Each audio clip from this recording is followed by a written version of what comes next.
সন্তান আর সম্পদ এটা দুনিয়ার জীবনের সৌন্দর্য। ছোট ছেলে মেয়েরা সোনামণিরা না থাকলে পৃথিবীতে কোনো সৌন্দর্য থাকতো? স্বামী স্ত্রীর ভালোবাসা কয় বছর? রং ধরা যৌবন জং ধরে শেষ।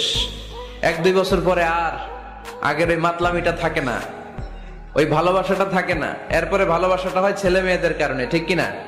ঘরে গেলে আব্বু আব্বু ডাকে, আম্মা আম্মু ডাকে, ছোটাছুটি করে, দৌড়াদৌড়ি করে, কান্নাকাটি করে, রাগ করে বসে থাকে, রাগ ভাঙাতে হয়, এটাই মজা, ঠিক কিনা? এজন্য আল্লাহ বলেছেন জিনাতুল হায়াতি দুনিয়া।